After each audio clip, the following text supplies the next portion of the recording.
Hello, fellow bibliophiles, and welcome back to Blatantly Bookish. I'm Marissa, and today I'm very excited to share some books that I'm looking forward to for Nonfiction November, as well as some books that I've read in the past that I'd love to recommend to you.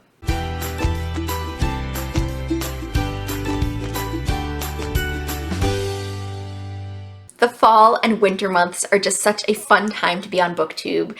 There's Victober, and then we roll it into Nonfiction November, and then before you know it, it's the holidays and the new year, and it's just so exciting. I've personally been having a very hard time getting videos out there lately. I've been having some technical difficulties with my computer. It's been crashing a lot, and it takes hours and hours longer to edit a video than it used to, so bear with me. I'm really hoping to get a new computer soon and catch you guys up on everything I've been reading.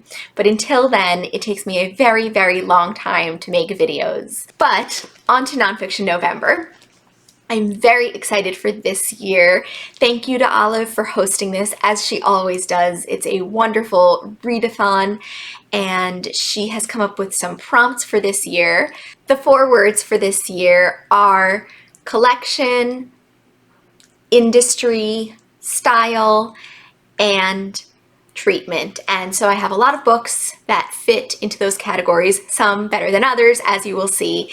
And yeah, let's get started with collection. First book I have is The 4 Agreements, a Toltec wisdom book by Don Miguel Ruiz. This book was actually recommended to me by a patient years ago when I worked in the Bronx.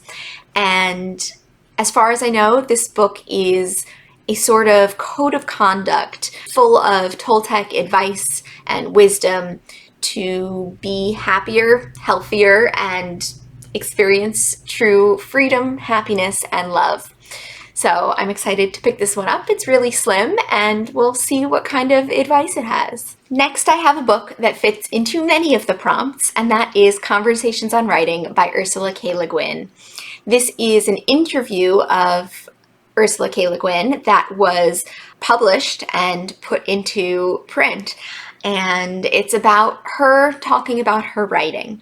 So this is collected words of Ursula K. Le Guin. This is hopefully about her style of writing a little bit, as well as her industry. You know, her industry is words. That is what she does for a living, and she was very prolific and industrious at it. So it fits into a bunch of those different categories. The reason I am so interested in this book, though, is because of a previous book I have read and would like to recommend to you.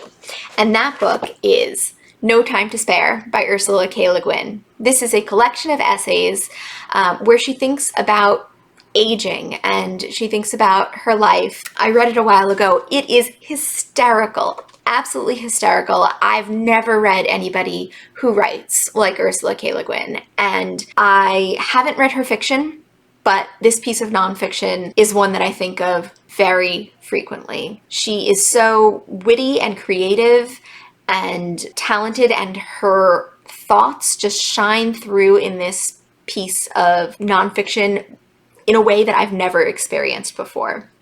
I actually came to find this book through a quote that I saw on social media, and the quote just really stuck with me and impacted me and made me want to read the book. And after I read the book, I put it on my wish list to have it, and now I have my own physical copy. So I'll read you that quote that first got me interested in Ursula K. Le Guin and her writing. Art is not a horse race. Literature is not the Olympics. The hell with the great American novel. We have all the great novels we need right now. And right now, some man or woman is writing a new one we won't know we needed till we read it. So this book is just full of little lines like that that just struck me in one way or another really deeply. I highly, highly recommend it if you're looking for something for collection, or if you're just looking for a really great piece of nonfiction. Next, I have a book that I can't hold up because I have an e-copy of it, and that is The Suspicions of Mr. Witcher. This is a book I'm really excited for, especially coming off of Victober. It's all about a famous detective, one of the first detectives in London, Jonathan Witcher. And he is famous, like I said, as one of the first detectives, but also there have been a ton of literary detectives that have been based off of him, including Inspector Cuff, who is from The Moonstone, which I read this past October. And I believe that the character of Inspector Bucket was also based on him. So this book is just all about his cases and some of the first early detective work. This fits into industry rather nicely, I think, because it's about the emerging industry of the detective and the emergence of the modern day police force in the UK. So it seems like a really exciting book and one I've been meaning to read for a while. The next book is one I've talked about before, and that is The Bronte Myth by Lucasta Miller. This is part of my Bronte project this year, where I am rereading all of the Bronte novels, and also this book, which discusses the Brontes and their life and their legacy. And so this is about the treatment of the Brontes, if you will, in modern society, and really in society through time. I think it traces back to 1857, talks about how the Brontes became cultural symbols really since their novels were published and have remained in popular culture and in the spotlight since then. It's about the legends and myths that surround the Brontes and their lives, and the way that shapes how we view their literature. And so I'm really excited to get to this one.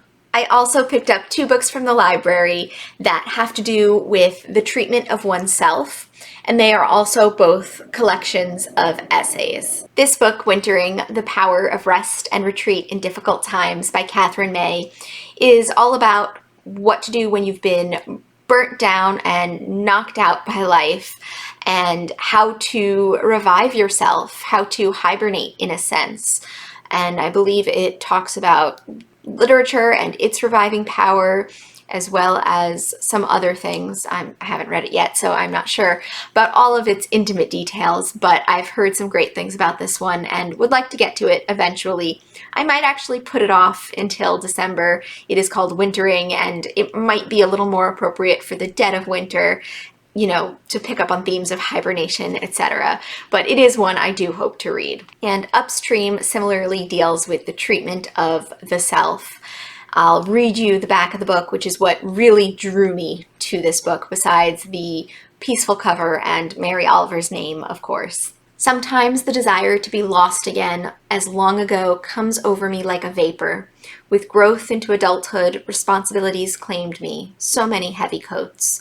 I didn't choose them. I don't fault them, but it took time to reject them. Now in the spring I kneel. I put my face into the packets of violets, the dampness, the freshness, the sense of everness. Something is wrong. I know it. If I don't keep my attention on eternity, may I be the tiniest nail in the house of the universe, tiny but useful. May I stay forever in the stream. May I look down upon the windflower and the bull thistle and the coreopsis with the greatest respect. So I think it's about nature and finding yourself in nature, finding yourself in the moment, and it's just basically pure poetry, even though poetry is not nonfiction. This somehow is, and it's says that it's collected essays, but to me it reads like poetry, and I'm very excited to take a look at it. Another book that I'm very excited for and have actually read the first few pages of is Hood Feminism: Notes from the Women That a Movement Forgot by Mikki Kendall. This was given to me as a gift for Christmas last year, and it has been staring at me on my shelves. This spine is very stylish, so this one fits into style for me because I've seen it on my shelves and just it's been calling to me lately. But it also fits into treatment. Treatment of women, that's feminism in general, but in this case, treatment of women who've been marginalized by the feminist movement. The first few pages of the book were all about the author's mother, who is someone who would never consider herself a feminist, but embodies feminism in really interesting ways. And yet the movement doesn't fight for her. So I'm really looking forward to this one. I'm hoping it will bring to light some issues that aren't typically raised by the feminist movement, but are important nonetheless. So last but not least, I'd like to give some recommendations of nonfiction books that I absolutely loved. The first one is As If, which is all about the movie Clueless. There is nobody more stylish than Cher, and Alicia Silverstone did an amazing job of playing this phenomenal character. So if you are a Clueless fan, you would absolutely love this book that really delves into the movie industry and the making of Clueless, as well as some of the characters and how they came to be. It's a really just a fun read overall. And if you're looking for something for collection, this one is a classic. It is Rainer Maria Rilke's Letters to a Young Poet. I read this last December, 2 Decembers ago, and it absolutely blew me away. I had wished I had read it when I was even younger.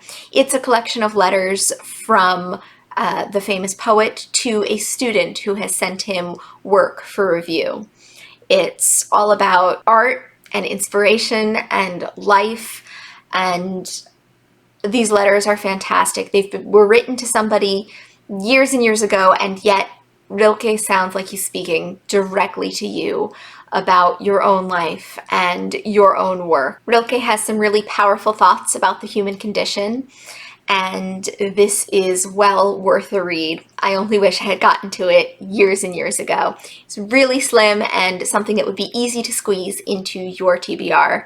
So that's it. Those are the nonfiction books that I'm hoping to get to this month. I doubt I'll get to them all. I'm hoping for 1 or 2 at least. And yeah, I would love to know what you are reading for Nonfiction November. What are some of your favorite nonfiction books? And hopefully I'll be able to post some more videos soon and share the books I've been reading in the past few months. Until next time, I look forward to seeing you in another video very soon. Bye!